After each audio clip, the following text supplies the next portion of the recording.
2018 August 15-നാണ് മഹാപ്രളയം കേരളത്തിലുണ്ടായത്.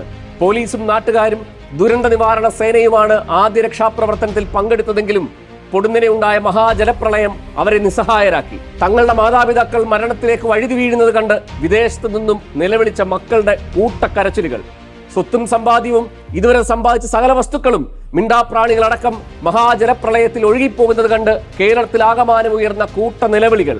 ഈ നിലവിളിയും കൂട്ടക്കരച്ചിലും ദീനരോധനവും ചെന്ന് പതിച്ചത് കേരളത്തിന്റെ തീരദേശത്ത് താമസിക്കുന്ന പാവം മത്സ്യത്തൊഴിലാളികളുടെ ചെവിയിലും. തങ്ങൾ ഇതുവരെ സമ്പാദിച്ചു കൂട്ടിയതിന്റെ ആകത്തുകയായ 600 വള്ളങ്ങളുമായിട്ടാണ് പൊടുന്നനെ പെട്ടെന്ന് ആരുടെയും ആഹ്വാനമില്ലാതെ ആ പാവം മനുഷ്യർ ദുരന്തമുഖത്തേക്ക് പാഞ്ഞെത്തിയത്. നമ്മൾ അവർക്കൊരു പേരിട്ടു, കേരളത്തിന്റെ സൈന്യം.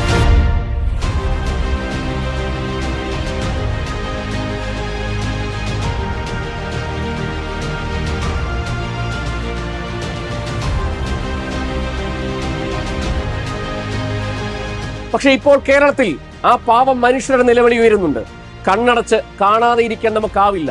നന്ദി എന്ന് പറയുന്ന ഒരു വാക്കുണ്ടെങ്കിൽ ആ മനുഷ്യരുടെ നിലവിളിയിൽ അവരുടെ കൂടെ നിൽക്കേണ്ടതാണ്. സ്വന്തം പുരയിടത്തിൽ വീട് നിർമ്മിക്കാൻ കഴിയാതെ കൊച്ചി എടവനക്കാട് പഞ്ചായത്തിൽ 120 കുടുംബങ്ങൾ കഴിയുകയാണ്. തീരദേശ പരിപാലന നിയമത്തിന്റെ പേരിലാണ് ഇവരുടെ വീടെന്ന സ്വപ്നത്തിന് സർക്കാർ കുരുക്കിടുന്നത്. 2019-ൽ നിയമം ഭേദഗതി വരുത്തി 5 വർഷമായിട്ടും സംസ്ഥാനത്ത് ഇപ്പോഴും നിയമം പ്രാബല്യത്തിൽ കൊണ്ടുവന്നിട്ടില്ല. ഈ മഴ പെയ്ത് കഴിഞ്ഞ് ചോർന്നു കഴിഞ്ഞാൽ ഞങ്ങൾക്ക് ഒട്ടും എൻ്റെ ഉള്ളിലിരിക്കാൻ പറ്റുന്നില്ല.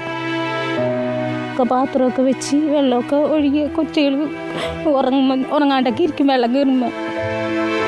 എറണാകുളം ജില്ലയിൽ എനിക്ക് തോന്നണം ഇതേപോലൊരു സ്ഥലം ഉണ്ടാകാൻ സാധ്യത ഉണ്ടെന്ന് എനിക്ക് തോന്നുന്നില്ല. എല്ലായിടത്തും കയറി ഇറങ്ങിയിട്ടും ഞങ്ങൾക്ക് അതിനൊന്നും ഒരു ഇതുണ്ടായിട്ടില്ല. 2019-ൽ കേന്ദ്ര സർക്കാർ തീരദേശ പരിപാലന നിയമത്തിൽ ഭേദഗതി വരുത്തി. തീരപ്രദേശത്ത് താമസിക്കുന്ന മത്സ്യത്തൊഴിലാളികൾ ഉൾപ്പെടുന്ന വലിയൊരു സമൂഹത്തിന് നിയമം ഭീഷണിയായതിനെ തുടർന്നായിരുന്നു ഭേദഗതി. 5 വർഷം കഴിഞ്ഞു. 2023 ആയിട്ടും ഇപ്പോഴും സംസ്ഥാന സർക്കാർ പഴയ നിയമത്തിന്റെ പേരും പറഞ്ഞാണ് സാധാരണക്കാരെ ഇരുട്ടിലാക്കുന്നത്. ഇത്തരത്തിൽ നിയമത്തിന്റെ കുരുക്കിൽപ്പെട്ട് എടവനക്കാട് പഞ്ചായത്തിൽ മാത്രം 120 കുടുംബങ്ങളുണ്ടെന്നാണ് CRZ ഇരകളിൽ ഒരാളായ സാലിഹരൻ പറയുന്നത്. വീട് വെക്കാൻ പെർമിറ്റ് തന്നെങ്കിലും 5 മാസം കഴിഞ്ഞപ്പോൾ ആ പെർമിറ്റ് അവർ റദ്ദ് ചെയ്യാണ് ഉണ്ടായത്. അപ്പോഴാണ് അവർ പറയുന്നത് 30 മീറ്റർ ദൂരെ കൃഷിപ്പാടമുണ്ട്. ഏകദേശം 700 മീറ്റർ അകലെയുള്ള തൂമ്പുകളിൽ നിന്നാണ് വേലിയേറ്റം വരുന്നത്. അപ്പോൾ അവിടെ നിന്ന് അളക്കണം എന്നുള്ള കേന്ദ്ര ഭേദഗതിയാണ് കേരളത്തിൽ മാത്രം നടപ്പാവാത്തത്. എറണാകുളം എടവനക്കാട് പഞ്ചായത്തിലെ മനുഷ്യരുടെ മാത്രം അവസ്ഥയല്ലിത്.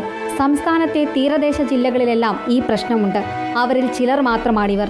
പണവും പത്രാസും സമ്പാദ്യവും ഉണ്ടെങ്കിൽ, ആരെയും സ്വാധീനിക്കാൻ ശേഷിയുണ്ടെങ്കിൽ, മലയിടിച്ചും കുന്നിടിച്ചും കടൽ കയ്യേറിയും പാടം നികത്തിയും ഈ നാട്ടിൽ എന്ത് നിർമ്മാണ പ്രവർത്തനം ചെയ്യാമെന്നിരിക്കെയാണ് ഇല്ലാത്ത നിയമത്തിന്റെ പേരിൽ ഈ പാവം മനുഷ്യരെ ബലിയാടാക്കുന്നത്.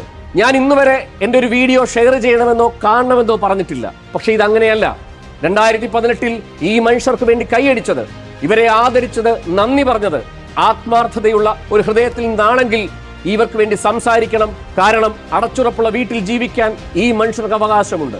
എല്ലാ കാലവും ഭരണാധികാരികളാൽ പറ്റിക്കപ്പെട്ട് ജീവിക്കുന്ന ഒരു സമൂഹമായി തീരദേശത്തിന്റെ മക്കൾ മാറുമ്പോൾ അവർക്കൊപ്പം നിൽക്കാനുള്ള ആർജവം നമ്മൾ കാണിക്കണം. അതുകൊണ്ട് ഈ വിഷയത്തിൽ ഗവൺമെന്റ് നിലപാട് തിരുത്തുന്നതുവരെ വീഡിയോയായും ശബ്ദ സന്ദേശങ്ങളായും വേണ്ടി വന്നാൽ ശാരീരികമായി അവരുടെ കൂടെ നിന്നും ഐക്യദാർഢ്യം പ്രഖ്യാപിക്കാൻ കഴിഞ്ഞാൽ അത് അന്ന് ആ മനുഷ്യർ നമ്മളെ രക്ഷിച്ചതിനുള്ള നന്ദി പ്രകാശനം കൂടിയായിരിക്കും.